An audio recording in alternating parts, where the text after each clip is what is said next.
So I'll never forget the day that I met this wonderful woman out in the woods while I was doing my healthcare rounds for the street medicine program that I was working for. She was in her mid to late 60s, and it was downpouring rain. It was so cold, it was fall time, and she was just the sweetest thing, and she looked very out of place. So I walked up and introduced myself to her, and I asked her, what are you doing out here? And this woman began to cry. I mean, just ugly cry tears. She just held on to me, hugged me so tight, and I didn't know what I was wet more from, the rain that was falling down from overhead or from the tears that were hitting my chest. She finally collected herself and leaned forward and said to me, "It's a really long story. Are you sure you care to hear?" And I said to her, I think it's extremely important for all of us, especially when we're delivering healthcare like I was at the time, to understand how my clients got where they were. So she shared with me a story that blew my mind, because when we often think of individuals that are experiencing homelessness, it's something that was done due to their own demise, not by the actions of others.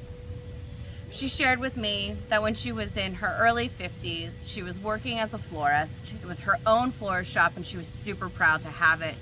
She worked very hard, 7 days a week there, and it was a thriving business. Her husband all of a sudden died of a heart attack, and she found herself alone. Her oldest daughter and her boyfriend moved into her house to help support her, or so she thought. Unbeknownst to her daughter and her boyfriend had found themselves addicted to heroin. And when she was not home one day, they ransacked the entire house, took the checkbook and whatever cards she had left over from her bank, and completely took everything that she had.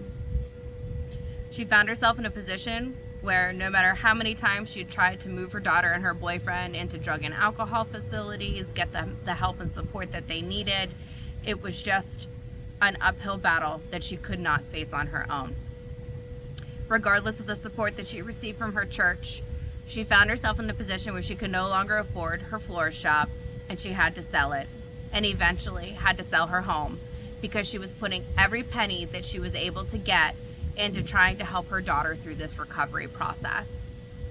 That is how she found herself homeless.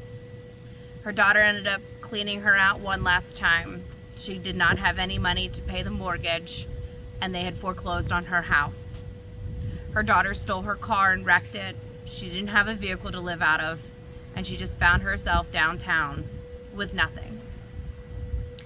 What eventually happened was she found herself a community within other individuals that were experiencing homelessness that took her in and wrapped their arms around her. They brought her back to one of the campsites that they were currently staying at, and they would offer her food. This group of individuals would split their SNAP benefits or food stamps amongst each other, and they helped support each other. Some of the saddest parts about this story is that it was just a mother who was trying to support her children. She had experienced severe loss by the death of her husband and having to get rid of her florist shop due to not being able to financially sustain it. She had found herself at 68, she could have been my grandmother at the time, sleeping on a tent floor in very cold fall, unable to afford things like her diabetic medication because there were co-pays behind it. She was the sweetest thing ever, and despite what was available to her at the time, we were not able to get her housed due to the housing circumstances in the area at which she was living.